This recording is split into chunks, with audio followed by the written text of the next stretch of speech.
নিজের ছবিটা দেখলাম, স্ক্রিনিং হলো, উঠে চলে গেলাম, কেন অন্য ছবি দেখবো না? অন্য ছবি না দেখলে নিজেরও কোনো ডেভেলপমেন্ট হবে না, এটা হচ্ছে মানতেই হবে, সে যত বড়ই ডিরেক্টরই হোক না কেন। কন্টেন্ট আর অভিনয় এই দুটোর ওপর নির্ভর করে প্রথম আপনার ছবিটা দেখতে কেমন হচ্ছে বা ছবিটাকে কেমন লাগছে, ফিল গুড ফ্যাক্টর থাকছে, এটা সবসময়। তোমার এখানে তো বুম্বাদা আসছেন না, তাহলে আমি কি করতে যাব? ইন্ডাস্ট্রি তো আসছেন না। তা আমার কথা হচ্ছে, তুমি কি তার মানে সবসময় ইন্ডাস্ট্রি বুম্বাদা তাদের কথাই বলবে, নতুন ফিল্ম মেকারদের কথা বলবে না? তারা কিভাবে ছবি বানাচ্ছে সেটাকে রিভিউ লিখবে না? বলেছেন তো একদিন আসতেও পারেন। ভারতবর্ষে একমাত্র রে অফ হোপ যারা শর্ট ফিল্ম মেকার, তারা তাকিয়ে থাকে কবে আসবে এই ফিল্ম ফেস্টিভ্যালটা। বাঙালি ব্যবসা করতে পারবে? বাঙালির দ্বারা কি ব্যবসা করা হয়? এটা সম্ভব? Welcome to my career my choice podcast. আজকের পডকাস্টটা খুব ইন্টারেস্টিং। আজকের পডকাস্টটা তোমাদের জন্যে যারা অ্যাভারেজ স্টুডেন্ট, আর মনে করো যে ক্লাসে তো আমরা ফার্স্ট হতে পারছি না, কিংবা সেকেন্ড হতে পারছি না, কিংবা থার্ড হতে পারছি না, আমাদের ভবিষ্যৎ কি হবে? তাহলে আজকে তোমাদের শুনতে হবে আমার গেস্টের গল্প, Sourav Chakraborty. Welcome to my career my choice podcast. নমস্কার অভিষেক। হ্যাঁ, তো অসাধারণ। আমি বায়ো পড়ছিলাম এবং আমি দেখলাম যে ইন্টারেস্টিং একটা জার্নি। বাবা ডাক্তার এবং প্রাইভেট স্কুলের উনি টিচারও ছিলেন, প্রাইমারি স্কুলের একজন টিচারও ছিলেন, মা হাউসওয়াইফ। তো বাঙালিদের মধ্যে একটা অভ্যেস যে বাবা যদি ডাক্তার হয় ছেলেকেও ডাক্তার হতে হবে। কিন্তু যখন তোমার বায়ো পড়ছিলাম সেখানে তুমি লিখেছিলে যে তুমি অ্যাভারেজ স্টুডেন্ট ছিলে, একদম ফার্স্ট হতে না, সেকেন্ড হতে না, থার্ড হতে না। কিন্তু আমার সাথে মানে যারা ফার্স্ট সেকেন্ড যারা হতো তারা এখনও পর্যন্ত তারা আমার বন্ধু থাকে, মানে আমার সাথে তাদের কোলাপটা খুব কিন্তু ছিল আর কি। এটা আমার মানে জনসংযোগটা তোমার ছোটবেলা থেকে খুব ভালো ছিল, লোকে তোমাকে খুব ভালোবাসতো একদম। এবং সেখানে আমি যে স্যারের সাথে ছিলাম আর কি দীর্ঘদিন ধরে, তিনি মারা গেছেন, তিনি আমাদের এই জনসংযোগ বা সামাজিক কাজ বা এই কাজগুলোর মধ্যে দিয়ে বেড়ে ওঠাটা তার জন্যে সম্ভব হয়েছে। আমার বাবাও জনসংযোগ বললে মানে সামাজিক কাজের সাথে যুক্ত ছিলেন। এইটা থেকে বড় হওয়াটা কিন্তু এদের দেখে আর কি, যেমন 90s 80s আর 90s মধ্যে থেকে বড় হওয়া সেই সময়টা এরকমভাবে। তো তোমার এই জার্নিটা যদি আমরা একটু পেছন দিকে চলে যাই, একদম ছোটোবেলার দিকে চলে যাই, তো ছোটোবেলায় কি অ্যাসপিরেশন ছিল বিং অ্যান অ্যাভারেজ স্টুডেন্ট? কেন আমাদের অনেক দর্শক আছে যারা হয়তো অ্যাভারেজ স্টুডেন্ট, সবাই তো ফার্স্ট হতে পারে না। না, আমার কোনোদিনই ডাক্তার অথবা ইঞ্জিনিয়ার বা যেইগুলো প্রথাগত শিক্ষা দিয়ে যেগুলো আমরা স্ট্যান্ড করতে চাই বা নাম করতে চাই সেদিকে আমার কোনো সময় ছিল না। আমার বাড়িতে প্রচুর বই, মানে আমার বাবার প্রচুর বই ছিল এবং পরে সেই বই পড়তাম আমি। সেখানে সমরেশ মজুমদার, সুনীল গাঙ্গুলি, এদের পড়ে বড় হওয়া এবং সাহিত্য চর্চার মধ্যে দিয়ে বড় হওয়া।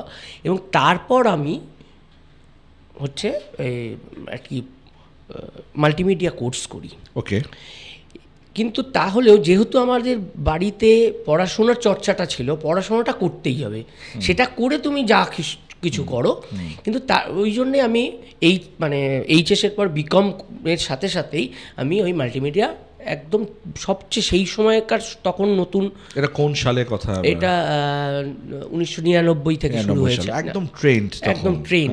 তখন আমি মাল্টিমিডিয়া কোর্স করি। এখন সেখানে 3 ইয়ার্সের ডিগ্রি কোর্স হয়েছে, তখন হচ্ছে অ্যাডভান্স ডিপ্লোমা কোর্স ছিল, অ্যাডভান্স ডিপ্লোমা।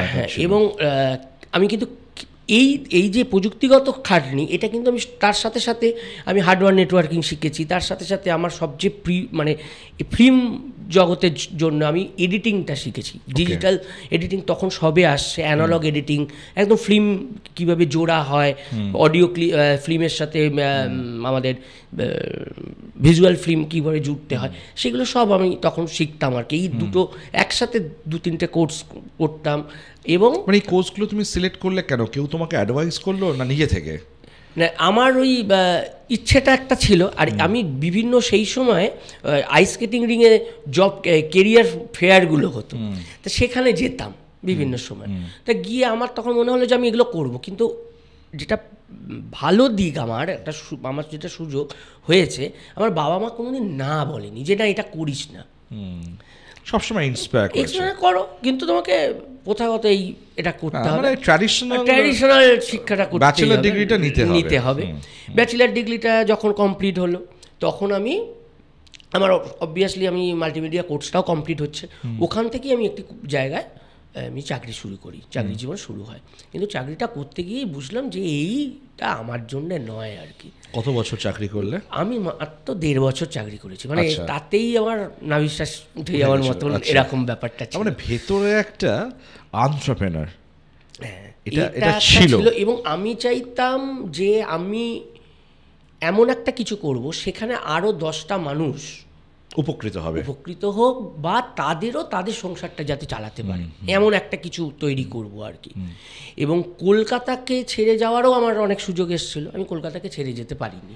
তার 2-3টে কারণ। 1 নম্বর, কলকাতাকে আমি প্রচণ্ড ভালোবাসি। দ্বিতীয় হচ্ছে আমার ওপর একটা সময় 90s যেহেতু, আমার অঞ্জন দত্তের প্রচুর প্রভাব ছিল আর কি, গানের প্রভাব। ওই টাইমে তো জীবনমুখী গান, মানে অঞ্জন দত্ত, নচিকেতা, সুমন, এই ট্রায়ো। কিন্তু তাদের মধ্যে আমার অঞ্জন দত্তের গান এত বেশি, এবং প্রিয় বন্ধু হয়তো সবাই শুনেছে, প্রিয় বন্ধু যে বেলা বোস আছে, সব এইগুলো। তাই এইগুলো শুনে আমি কলকাতাকে এত ভালোবেসেছি, কলকাতার যে মানে শহরটাকে ভালোবাসা। এবং বিভিন্ন জায়গায় আমি কিন্তু বাড়িতে খুব বেশিক্ষণ থাকতাম এরকম না, বিভিন্ন জায়গায় ঘুরতাম, যেতাম, এবং সেখান থেকে বড় হওয়া।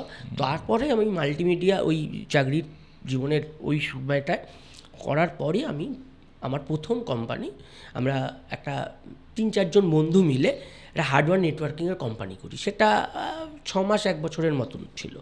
সে স্বাভাবিকভাবে 4 বন্ধু, 4 জনই তখন কোনো চাকরি বা এইসবের দিকে বাড়িতে বললেও করছি না। আমি তখন তার সাথে সাথে এমকমটাও করছি, ওই বাড়ি বলেছে বাবা যে না কাজে লাগুক না লাগুক পড়াশোনাটা করে যেতে হবে। তা তখন দেখলাম একজন করে চাকরি পাচ্ছে, কেউ পুনে চলে যাচ্ছে, কেউ অন্য জায়গায় যাচ্ছে, তাদের ভবিষ্যৎ আছে। তখন আমি বললাম যে না, হার্ডওয়্যার নেটওয়ার্কিংকে তো আর আমি করবো না কাজ, আমার মাল্টিমিডিয়ার কাজ। এবং আমি তখন ওয়েব ডিজাইনিং ডেভেলপমেন্ট একটি কোম্পানি করি, তার নাম ছিল প্রিজম। এবং সেই প্রিজম দিয়ে যে আমি কাজটা শুরু করি, সেখানে যারা আমার সাথে সেই সময় এমপ্লয়ি হিসেবেই ছিল, তাদের সাথে আমার দাদা ভাইয়ের সম্পর্ক হয়ে গেছিল দীর্ঘদিন। মানে এখনও পর্যন্ত 2012 থেকে যারা এখনও আছে, তাদের মধ্যে সরজিৎ, জয়দীপ এখনও আমার কোম্পানিতে আছে আর কি। তা এই 2005 এই কোম্পানিটা কবে শুরু হলো? 2005 থেকে। 2005 প্রিজম নাম ছিল তখন, প্রিজম দিয়ে করতাম। এবং সবার প্রথম আমি খুব মার্কেট স্টাডি করেছিলাম। ওয়েবসাইটের মার্কেটে সেই সময় একদম নতুন। আমরা 499, আমার এখনও মনে আছে, 499-এ আমরা 2 পেজের ওয়েবসাইট, ডোমেন হোস্টিং আমরা প্যাকেজ নিয়ে আসলাম। আর তখন ওই বিভিন্ন ইয়েলো পেজেস এগুলোতে আমরা অ্যাড দিতাম। তা ওখান থেকে আস্তে আস্তে তখন কিন্তু ক্রাইসিস, কেন আমিও এটা রিলেট করতে পারছি, তার ঠিক 2 বছর আগে আমার জার্নিও শুরু, এন্টারপ্রেনিউর জার্নি 2003 থেকে। এবং খুব ক্রাইসিস হতো যেহেতু আমি ওয়েব ডেভেলপার নই, আমি টেক সাইটটা বুঝি না, তো আমাকে নির্ভর করতে হতো কোনো একটা আইটি কোম্পানিকে যারা ওয়েবসাইট ডেভেলপ করবে। তো কোম্পানি যেরকম ছিল সেরকম অনেক ফ্রিল্যান্সারও ছিল, আর বুঝে পারাটা খুব ডিফিকাল্ট যে কোনটা কোম্পানি কোনটা ফ্রিল্যান্সার। তো আমার মনে আছে আমার ওয়েবসাইটটা যে প্রথম তৈরি করেছিল, সে আমাকে, তুমি বলছো 499, আমি এখনও আমার মনে আছে আমি হয়তো সেই টাইমে 30-40 হাজার টাকা দিয়েছিলাম ওয়েবসাইট বানানোর জন্য। 30-40 হাজার টাকা, বিকজ একটা .নেটের ব্যাকএন্ড সিস্টেম ছিল যেখান থেকে ও অ্যাপ্লিকেশনগুলো ট্র্যাক করতে পারতো। একটু সফটওয়্যার ডেভেলপমেন্টও ছিল ওয়েবসাইটের পেছনে, খালি ওয়েবসাইট ছিল না, ফাংশনালিটিসও ছিল। মানে যেটা আজকের টার্মে আমরা সিআরএম বলি কিংবা ইআরপি বলি, সেরকম একটা সিস্টেম আমরা তৈরি করার চেষ্টা করি। 40,000 টাকা খরচা হয়ে যাবে, কিন্তু আই ওয়াজ নট স্যাটিসফাইড, মানে পুরো জিনিসটা ভালোভাবে কমপ্লিট হয়নি এবং বহুবার আমাকে ওয়েবসাইট চেঞ্জ করতে হয়েছে ওই টাইমে। তো আই ক্যান রিলেট যে তুমি যেই ফেসটার কথা বলছো ওই সময়টায় মানে 2005-এ তুমি স্টার্ট করেছো এবং তার ঠিক 3 বছর বাদে 2008 যেটা global recession, Lehman brother crisis, ঠিক আছে, এইটা তো ভুলে গেলে চলবে না। যারা আইটি কোম্পানি সব থেকে বেশি এফেক্টেড হয়েছে, সবচেয়ে বেশি এফেক্টেড হয়েছিলাম।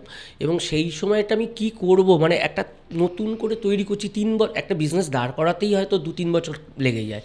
সেখানে আমার সাথে যারা ছিল সত্যি কথা বলতে তারা সাপোর্ট দিয়েছে, মানে সেই সময় একদম খুব ভালোভাবে সাপোর্ট দিয়েছে। এবং শুধু তারা নয়, আমার পরিবার থেকে আমার মা হাউসওয়াইফ হলেও বিজনেস করছিস, এইটা যখন করছিস তুই কর, আমরা আছি, মানে মধ্যবিত্ত ফ্যামিলি হলেও সেই সাপোর্টটা দিয়েছে। এমনকি আমার ওয়াইফ আমার সাথে দীর্ঘ তার 10 বছরের রিলেশনশিপ, এবং 2008-এই আমরা বিয়ে করি। হ্যাঁ, সেটাই আমি বলতে যাচ্ছিলাম, মানে একদিকে লেহম্যান ব্রাদার ক্রাইসিস চলছে, আর সেই টাইমে তুমি তোমার সহধর্মিণীকে পাচ্ছ যে তোমার পাশে দাঁড়াবে। এবং ও পুরোপুরি একাডেমিক ক্যারিয়ার, ওর এমএসসি করছে, এমফিল করছে সেই সময়ের রেতে। এবং তখনও কিন্তু ও কোনোদিন আমাকে বলেনি যে আরে তুমি তাহলে এগুলোকে বন্ধ করে চাকরি চলে যাও, কারণ ও আমাকে এতদিন ধরে দেখে এসছে যে আমি করতে পারবো না আর কি। কারণ ও আমার সাথে যখন চাকরিও করেছি তখন ওর সাথে আমার রিলেশন আছে, এবং সেক্ষেত্রে ও কখনো আমাকে জোর করেনি। এটা আমার কাছে মানে সঙ্গিনী হিসেবে সেটা আমার কাছে বড় পাওয়া আর কি এটা। এবার মা তখন আমাকে বললো যে ঠিক আছে, এবং আবার সেই সময় ক্রেডিট কার্ডসেরও একটা বিশাল ট্রেন্ড সবার কাছেই আছে। এবং একটা সময় আমি দেখেছি আমি মানে স্যালারি দেওয়ার জন্য ক্রেডিট কার্ডকে ইউজ করছি, এবং তখন আমি ক্রেডিট কার্ডে পেমেন্ট কী করে হবে, সেখানে কিন্তু পরিবার থেকে বাবা আর মা আমাকে সাপোর্ট দিয়েছে যে ঠিক আছে তুই করো। এই করতে করতে এই পিরিয়ডটাকে কাটিয়ে উঠে 2011-তে আমার মেয়ে হয়, ওর নাম রূপকথা। এবং 2018-তে আমার পরের মেয়ে, মানে ছোটো মেয়ে, ওর নাম সাজবাতি। এবং সেইটাও ওই জয় গোস্বামীর ওই নাম রূপকথা সাজবাতি, ওইভাবে আমি আর শাশ্বতী এটাকে ঠিক করেছিলাম। তা যখন ও না মানে রূপকথা আমার দায়িত্ব বাড়িয়ে দিল, মানে আরও ভালো করে কাজ করতে হবে। এবং 2012-তে এই প্রিজমকে আমরা প্রপাইটারশিপ থেকে প্রাইভেট লিমিটেড কোম্পানিতে কনভার্ট করলাম। এবং তারপর থেকে রেগুলার বেসিসে আমরা ওয়েবসাইট ডিজাইন থেকে শুরু করে digital marketing, graphics, any type of graphics এর কাজ থেকে শুরু করে অ্যানিমেশনের ছোটো ছোটো কাজ, এইগুলো আমরা সব করতে থাকতাম। তা এই করতে করতে তো আমাদের মানে খুব ভালো ভালো ডিজাইনার ছিল আমাদের, এখনও আছে। তারা রেগুলার মানে একজন ডিজাইনার ডেভেলপার কেউ আমাদের কোম্পানিতে এসে কেউ যে 1-1.5 বছরের মধ্যে চলে গেছে এরকম আমার সেই সময়টা মনে পড়ছে না।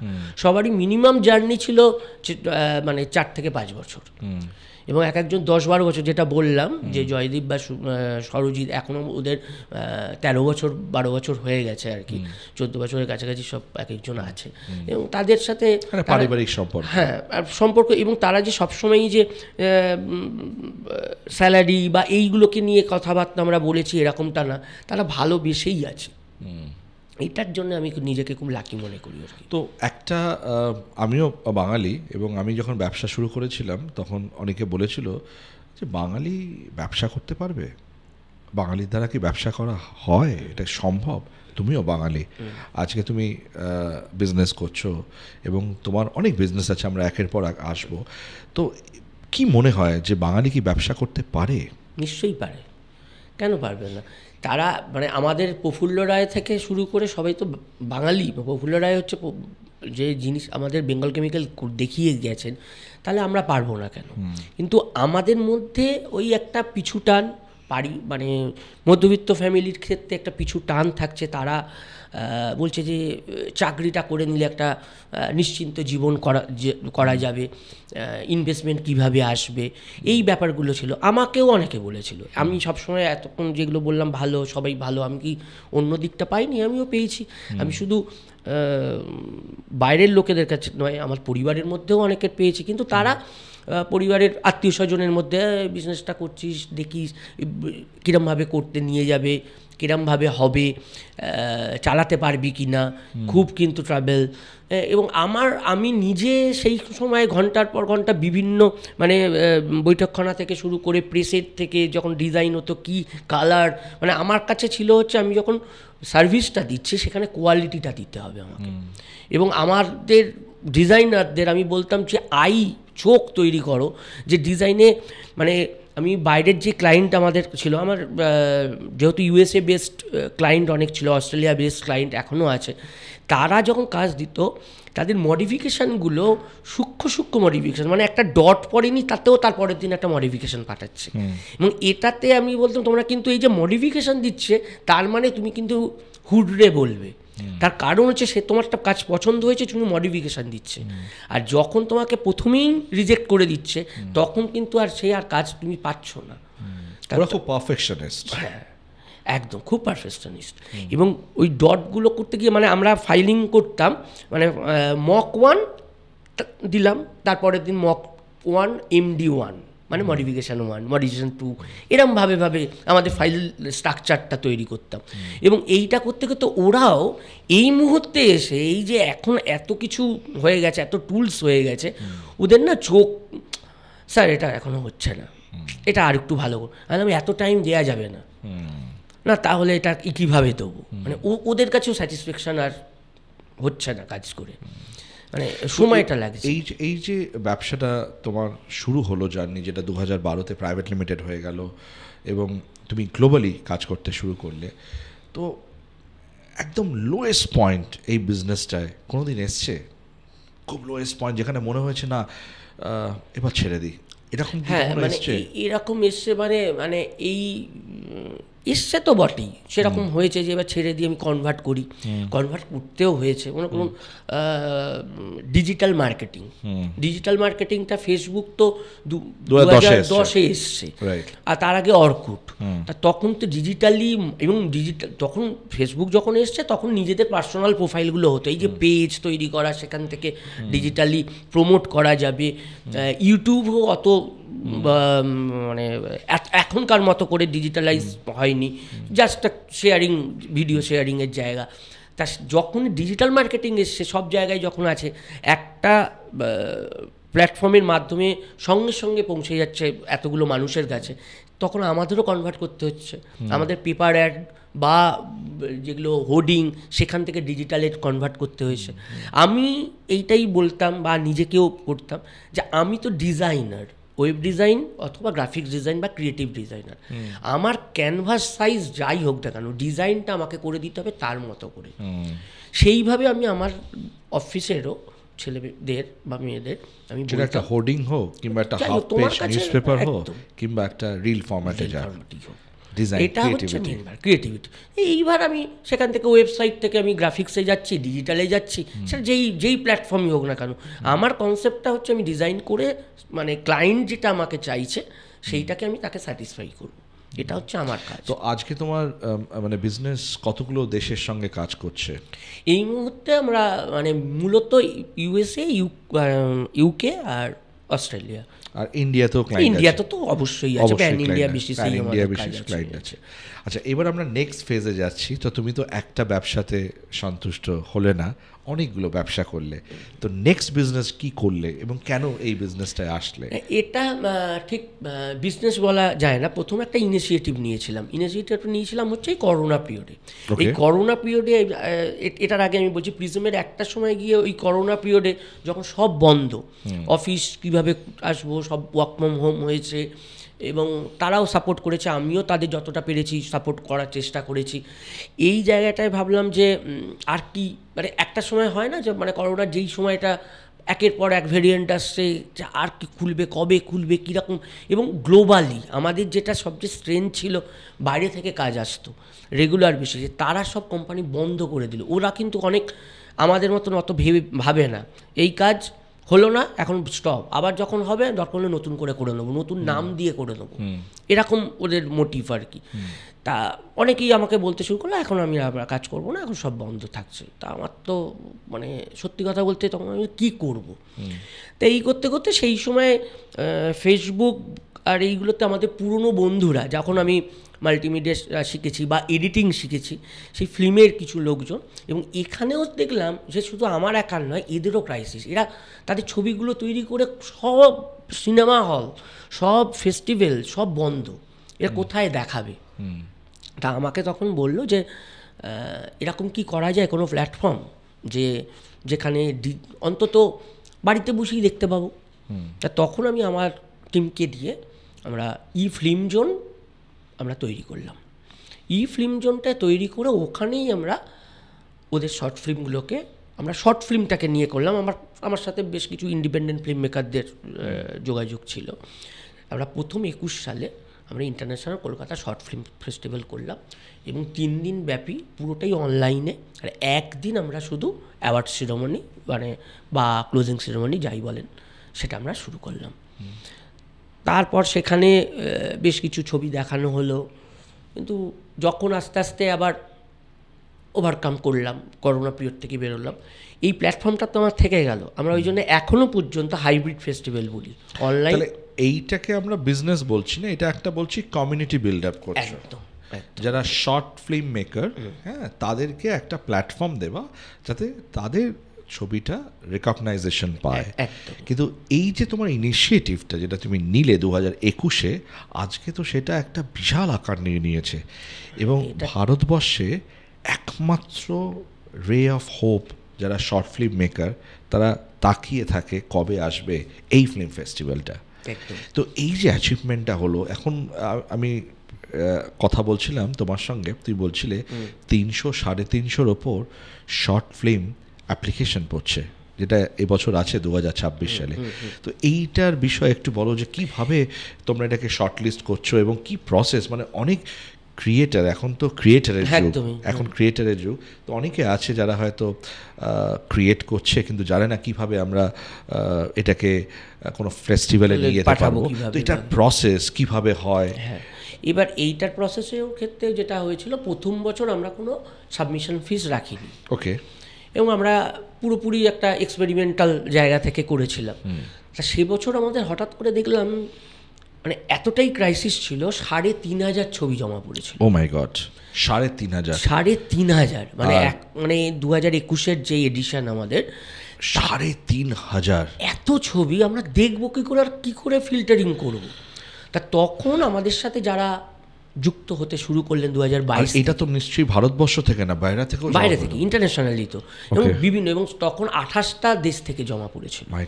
28টা দেশ থেকে প্রচুর ছবি, এবং সেক্ষেত্রে ইরান বা ইরাক থেকে শুরু করে, আফ্রিকা থেকে শুরু করে, ভেনেজুয়েলা থেকে শুরু করে, ইউএসএ থেকে, মানে প্রচুর ছবি জমা পড়েছিল।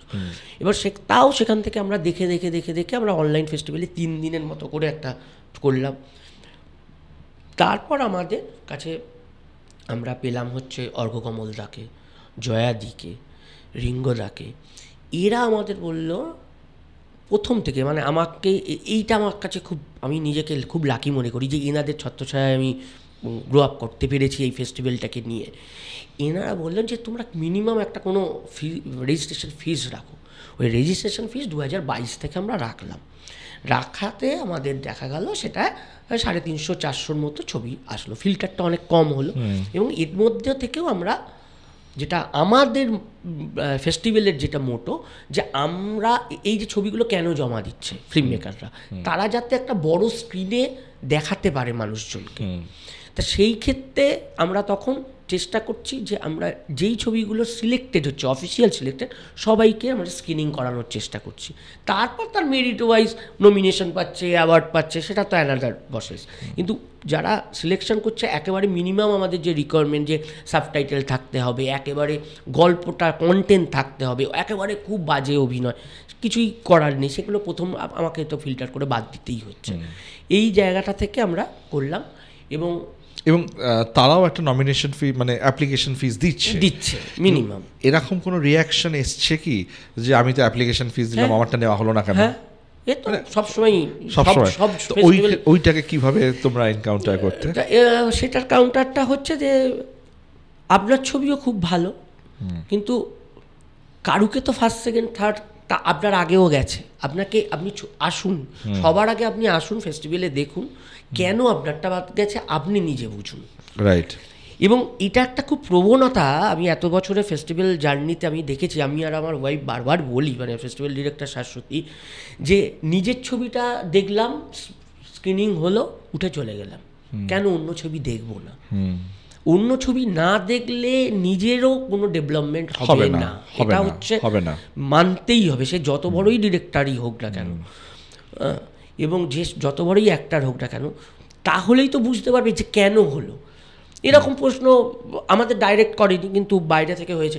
এখানে জুরি কারা আছে যে এই ছবিটা আমি অমুক জায়গায় ফেস্টিভ্যালে আমি সিলেক্টেড হয়ে গেলাম, অ্যাওয়ার্ড পেলাম, এখানে পেলাম না। কিন্তু তুমি দেখো, তুমি সেই ফেস্টিভ্যালটা কোথায়, সেটা একটা লোকালাইজ ফেস্টিভ্যাল, সেখানে যে ছবি জমা পড়ছে আর আমার ইন্টারন্যাশনালি যে ছবি পড়ছে তার সাথে আমি যখন কম্পেয়ার করছি, তখন তো আমি সেটা অটোমেটিক্যালি সেটা পেছনে চলে যাচ্ছে।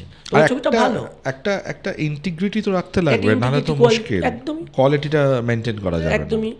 এবং আমরা মূলত দুটো জায়গা থেকে ফিল্ম সাবমিশন নিই। একটা হচ্ছে ফিল্ম ফ্রি হয়ে, পৃথিবীর সবচেয়ে বড় একটা পোর্টাল, যেখানে যত ফেস্টিভ্যাল আজকালগুলো আছে তারা ওখানে সাবমিট করে এবং সব ফিল্ম মেকার, মানে এমনকি কান থেকে শুরু করে অস্কার থেকে শুরু করে সবারই ওখানে মানে পোর্টালে এটা আছে আর কি, সেখানে সাবমিশন করতে হয়।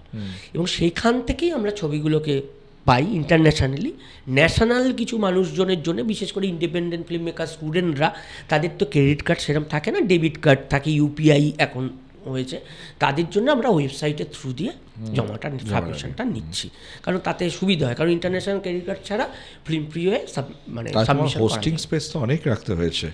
হ্যাঁ, মানে হোস্টিং স্পেস যেটা, সেটা অনলাইনের জন্য, আর বাকিটা আমাদের পুরো একদম হার্ড ডিস্কে রাখা হয়, ল্যাপটপে রাখা হয়, সেইগুলোকে আমরা স্ক্রিনিং করি একদম নিজেদের সিকিউরিটি, কারণ অনেকের সাথে আমাদের এনওসিও নিতে হয়, যে আমরা শুধুমাত্র একটা এগ্রিমেন্টের মাধ্যমে যে এই ফেস্টিভ্যালেই দেখাবো, তারপরে আমাদের আর কোনো এটা রাইটস থাকবে না, এরকমও হয়। তো 400-450 ছবি জমা পড়ার পর সেখান থেকে কতগুলো ছবি পুরস্কৃত হয়? আমাদের ক্যাটাগরি আছে হচ্ছে এমনি, মূল ক্যাটাগরি যেতে সাবমিশন হয় সেটা হচ্ছে short film, long short film, documentary, music video, PSA, commercials, এই 6টা। এবছর আমরা এনভায়রনমেন্টাল শর্ট ফিল্মও রেখেছি। ওকে, অ্যানিমেশনটাকে আলাদা ক্যাটাগরি, অ্যাওয়ার্ড ক্যাটাগরি করে দিয়েছি। ওকে, এইবার সব কিছু নিয়ে আমাদের টোটাল 40টার মতন অ্যাওয়ার্ড ক্যাটাগরি দেওয়া হয়। ওকে, মানে এই 6টার থেকেই, কারণ direction, actor, cinematography, music, BGM, মানে এরকমভাবে আমাদের সব ক্যাটাগরিগুলো থাকে। এবং আমাদের ফেস্টিভ্যাল কমিটি থেকেও আমরা কিছু মনোনীত পার্সোনালিটিকে আমরা কিছু অ্যাওয়ার্ড দেওয়া হয়, সেটা কম্পিটিশনের বাইরে। কিছু স্পেশাল স্ক্রিনিং করানো হয়, আমরা ইনভাইটে কিছু ফিল্ম আনি, ভালো ভালো কিছু ছবি নিয়ে আসি, যেখান থেকে সব মানুষরা দেখতে পারে, যেই ছবিগুলো দেখা যায় না। কারণ প্রতিটা দেখবেন সত্যজিৎ রায় থেকে শুরু করে যত আমাদের এখানকার যত মানুষজন আছেন, যারা পরিচালক আছে, সবাই শর্ট ফিল্ম থেকে স্টার্ট করেছে। অনুকূল সবাই দেখেছে, কবে ছবি সিকিম ডকুমেন্টারি বানিয়েছেন সত্যজিৎ রায়। আমরা সবসময় পথের পাঁচালী বা এই ছবিগুলোকে নিয়ে বলি, কিন্তু এইগুলো দিয়ে কিন্তু তিনিও তৈরি হয়েছেন। শুরুটা তো ছোট থেকে শুরু করতে হবে। এবং আমরা ওই জন্য নামও দিয়েছি ছোট ছবির বড় উৎসব আমাদের এই ফেস্টিভ্যাল। এটা তো অসাধারণ নাম। মানে এই আইডিয়াটা কে দিয়েছে? এই আইডিয়াটা আমাদের অফিসের থেকেই নেওয়া। আমাদের জয়দীপ বলে একটি আমার প্রজেক্ট ম্যানেজার, আমাদের প্রিজম হাব, খুব সুন্দর নামটা, ও কন্টেন্টটাও দেখে। ছোট ছবির বড় উৎসব, আমরা কথা আলোচনা করতে করতে এটা থেকে একটা বলে, এইরকম যদি স্যার রাখা যায়, হ্যাঁ এটা তো খুব ভালো নাম, ছোট ছবির বড় উৎসব। খুব, এটাই ট্যাগলাইন, এটাই ট্যাগলাইন। এবং এটা দিয়েও আমি দেখেছি যে অন্য ফেস্টিভ্যালগুলো এই নামটা দিয়ে করতে শুরু করে দিল। তখন আমি এই লাস্ট ইয়ারে আমি এটাকে ট্রেডমার্ক করিয়েছি। ওকে, এটাকেও করিয়েছি এবং আমাদের IKSFF লোগোটাকেও করিয়েছি আর কি। তো এই জার্নি তো চলতেই থাকবে, কিন্তু এর সঙ্গে আরও তো অনেক কিছু আসছে, সেইগুলো নিয়ে একটু যদি হ্যাঁ, সেইগুলোর মধ্যে আমি বিশেষ করে যদি ফেস্টিভ্যালের মধ্যে হয়, তারপর আর একটা পার্ট বলছি। ফেস্টিভ্যালের মধ্যে এবছর আমরা এই ইন্ডিপেন্ডেন্ট ফিল্ম মেকাররা এই ফেস্টিভ্যালটা হয়ে যাওয়ার পরই ফোন আমাকে বা শাশ্বতীকে ফোন করতো, দিদি বা সৌরভদা একটা প্রডিউসারের সাথে কথা বলিয়ে দাও, বা ওই প্রোডাকশন হাউসের সাথে কথা বলিয়ে দাও। তা সেখান থেকে আমি যেটা বুঝলাম যে তারা রিচ করতে পারছে না। এবার সেই জন্য আমরা এবছর সিনে ব্রিজ নিয়ে আসছি। একটা ব্রিজ বানিয়ে দিলে, একটা ব্রিজটা তৈরি করছি, যেখানে production house, producer, OTT platform তাদের আমরা ইনভাইট করছি। এবং তাদের কি পাচ্ছে, তারা পাচ্ছে হচ্ছে তারা কন্টেন্ট, ফ্রেশ কন্টেন্ট পাচ্ছে, ফ্রেশ নতুন একেবারে নতুন ইন্ডিপেন্ডেন্ট ফিল্ম মেকারদের পাচ্ছে, যাদের নিজেদের মতো করে তৈরি করে নিতে পারবে। কারণ এদের মধ্যে থেকেই তো আগামী দিনের বড় পরিচালক পাবো, বা বড় অ্যাক্টর অ্যাক্ট্রেস সবই আমরা পাবোই আমরা। এবং আর এরা পাচ্ছে কি, মানে ফিল্ম মেকাররা পাচ্ছে যে আমি একজন প্রডিউসারকে পাচ্ছি, যাকে আমি অন্তত শোনাতে পারছি আমার গল্পটা। এবং একজন নয়, সেখানে আমি আরও 10 জনকে শোনাচ্ছি। এবং শোনালে কেউ না কেউ ইন্টারেস্ট হলো। আর যদি ইন্টারেস্টেড নাও হয়, তাহলেও তারা বুঝতে পারবে যে কী চাইছে প্রযোজকরা, প্রডিউসাররা কি চাইছে।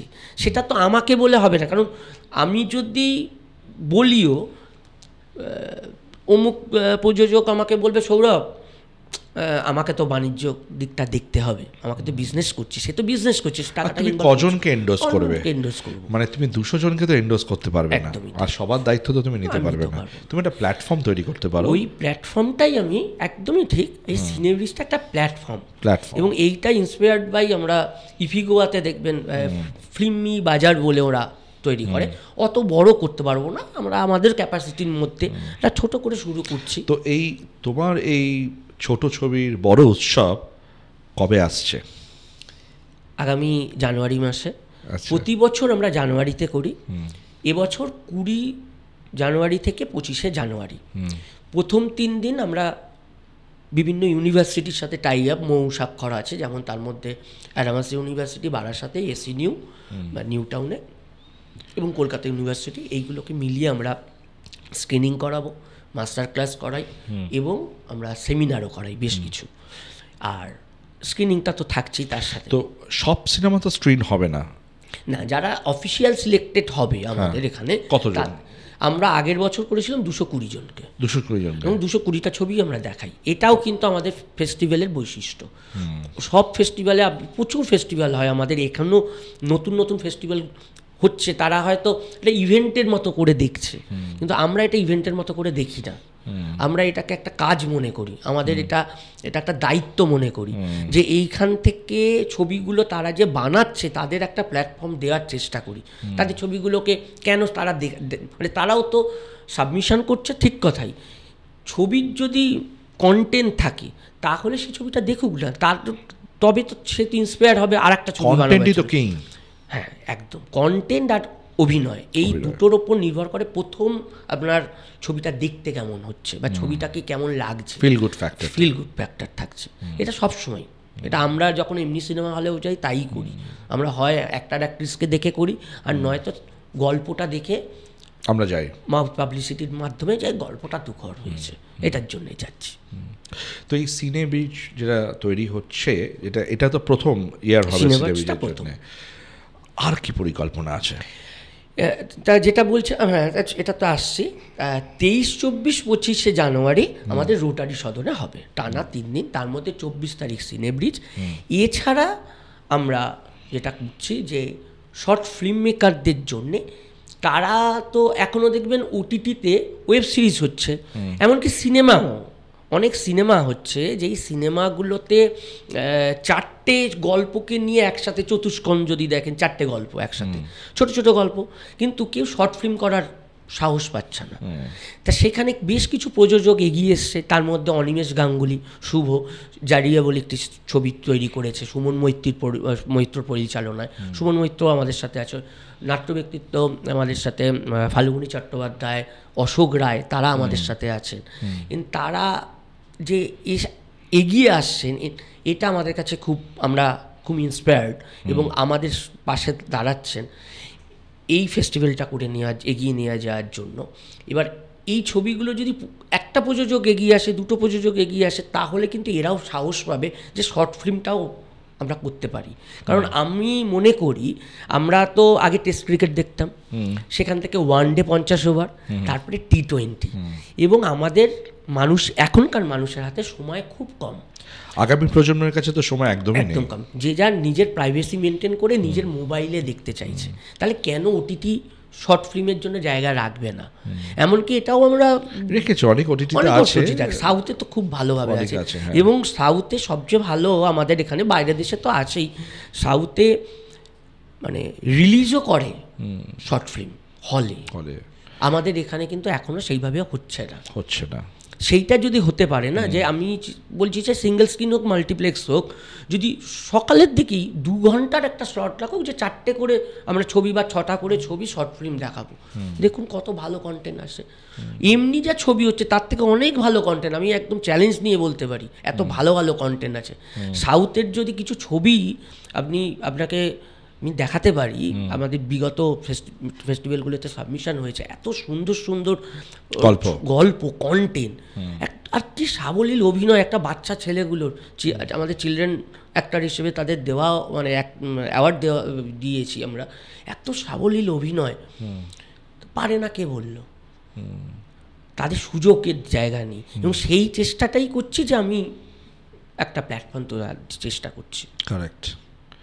তো আগামী প্রজন্মের জন্য এই প্ল্যাটফর্ম তো ডেফিনেটলি একটা সুখবর, মানে তারা এই প্ল্যাটফর্মটাকে ইউটিলাইজ করতে পারবে, যারা শর্ট ফিল্ম, খুব ভালো লাগবে আমারও। কোনটা?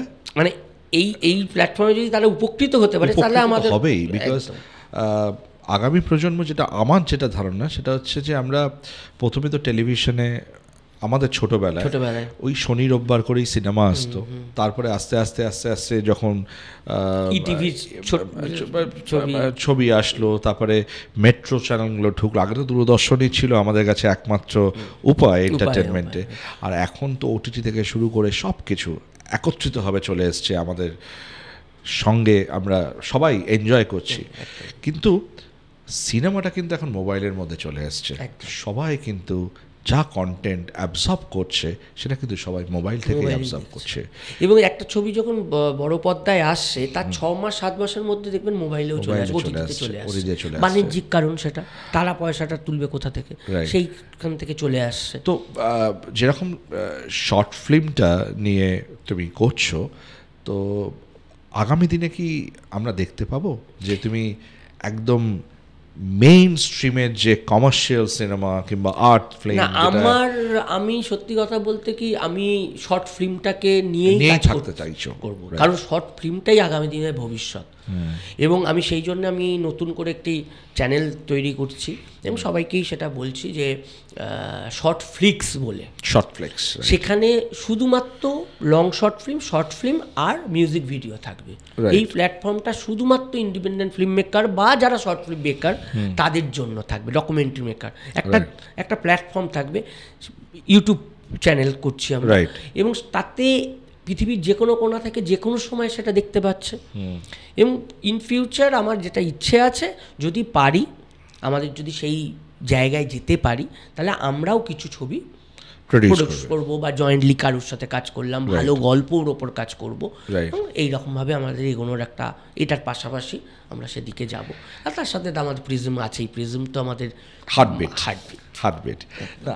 আমি যেটা তোমার স্টোরি থেকে যেটা আমি পেলাম, সেটা হচ্ছে ওই অ্যাভারেজ স্টুডেন্ট, আমার বারবার মনে দাগ কাটছে, ওই ক্লাসরুমের অ্যাভারেজ স্টুডেন্ট আজকে একটা ইন্টারন্যাশনাল শর্ট ফিল্ম ফেস্টিভ্যাল করছে, এটার থেকে বড় কিছু হতে পারে না।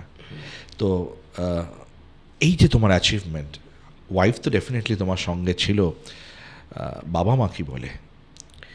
আমার মা গত 2021-এ যখন শর্ট ফিল্ম ফেস্টিভ্যালটাকে শুরু করি, সেটা শুনে গেছেন, উনি মারা যান।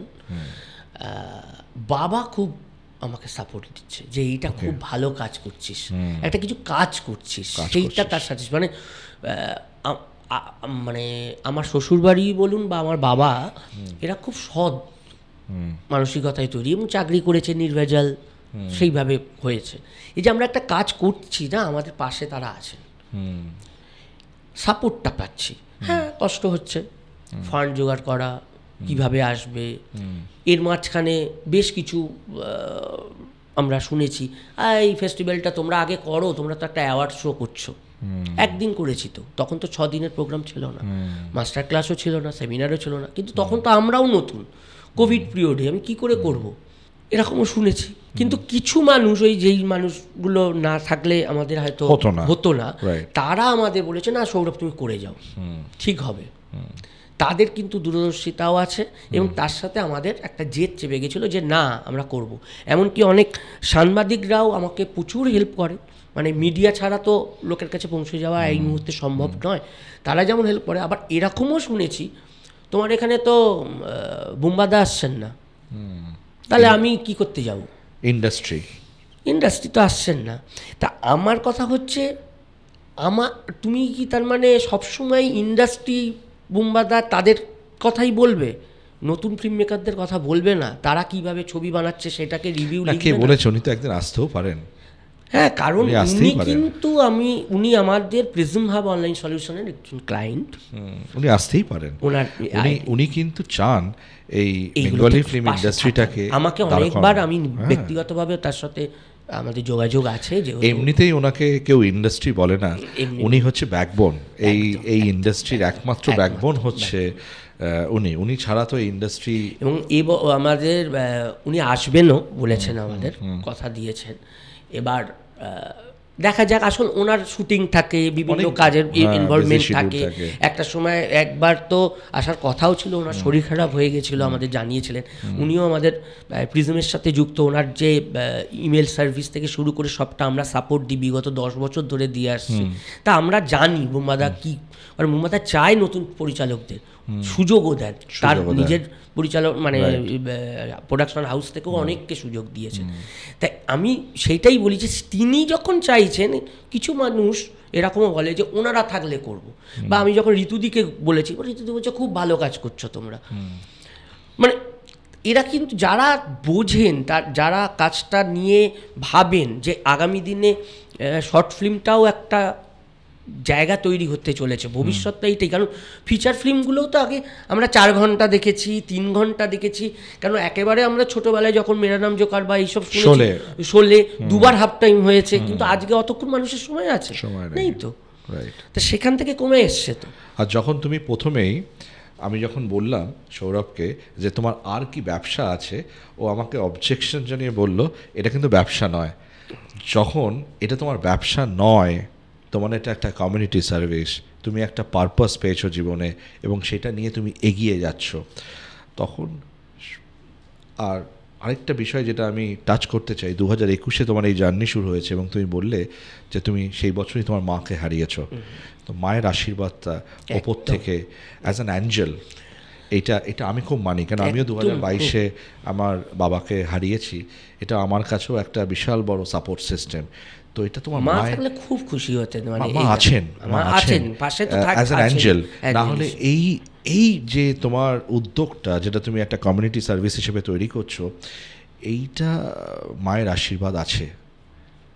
আর বাবা তো সবসময় থাকেন আমার এই কাজটার সাথে, যে কারণ বাবারও বয়স, মা চলে যাওয়ার পর প্রচণ্ড একা হয়ে গেছে, কিন্তু এই জিনিসগুলো শুনলে দেখলে তার খুব ভালো লাগে এবং সে থাকে, মানে পুরো ফেস্টিভ্যাল জুড়ে উপস্থিত থাকে। তো আমরা চাইবো সৌরভ, তোমার এই ফেস্টিভ্যাল যেটা তুমি শুরু করেছো 2021-এ, সেটা যেরকম কলকাতায় হচ্ছে, এবার তুমি একটা আন্তর্জাতিক পর্যায়ে আরও নিয়ে যাও, বিদেশে ওটাকে হোস্ট করো, দেশের অন্য প্রান্তে নিয়ে যাও, ঠিক আছে? কলকাতা নামটা থাকবে, কলকাতা তো থাকবে, বিকজ আমাদের প্রাণের শহর। এবং একটা কালে লোকে বলতো যে what Kolkata things today, India things tomorrow, ঠিক আছে?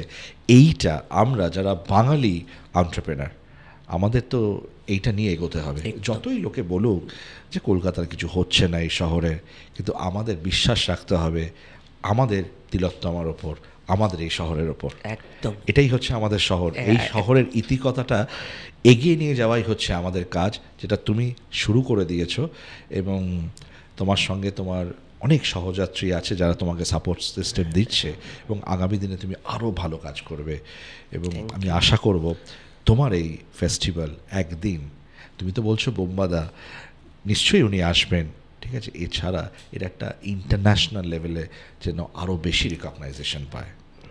একদম সেই আশাই আমিও করে এগিয়ে যাচ্ছি এবং খুব ভালো লাগলো যে আপনি এই কথাগুলো আমাকে বললেন। এটাও আমার কাছে ইন্সপায়ার্ড, বিকজ কেউ না কেউ তো শুরু করবে, তুমি সেই শুরুটা করে দিয়েছো, ইউ হ্যাভ স্টার্টেড।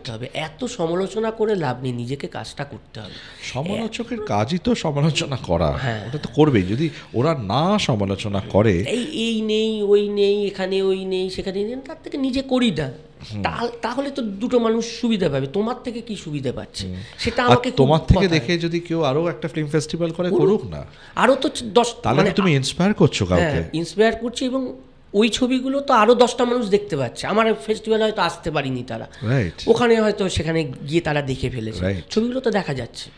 এটা বড় প্রাপ্তি আর কি। অসাধারণ, খুব ভালো লাগলো তোমার সঙ্গে কথা বলে, তোমার জার্নি শুনলাম। এবং বারবার একটা কথা বলছি, আপনাদেরকেও বলছি, ওই ক্লাসের যারা অ্যাভারেজ স্টুডেন্ট তাদেরকে বলছি যে হয়তো আজকে ক্লাসে অ্যাভারেজ স্টুডেন্ট আপনারা ফার্স্ট হতে পারছেন না, সেকেন্ড হতে পারছেন না, কিন্তু সৌরভ চক্রবর্তীর জার্নিটা যদি দেখেন তখন আপনারা জানবেন যে ফার্স্ট, সেকেন্ড, থার্ড এটাই জীবন নয়, জীবনে অনেক কিছু করার বাকি আছে। সৌরভ যেরকম তার লাইফে একটা পারপাস পেয়ে গেছে, আর পারপাসটা হচ্ছে এই কন্টেন্ট ক্রিয়েটারদেরকে একটা প্ল্যাটফর্ম করে দেওয়ার জন্যে। তো হয়তো আগামী দিনে আপনারাও পারপাস খুঁজে পাবেন। তো নম্বর যেটা পাচ্ছেন মার্কশিটে সেটা হয়তো থেকে যাবে, কিন্তু আপনাদের কাজটা কিন্তু চালিয়ে যেতে হবে। দেখতে থাকুন মাই ক্যারিয়ার মাই চয়েস, আর প্লিজ শেয়ার করুন, সাবস্ক্রাইব করুন, যাতে আমরা সৌরভের মতন আরও গল্প নিয়ে আসতে পারি আপনাদের কাছে। Thank you Sourav for being our guest in my career my choice podcast. Thank you.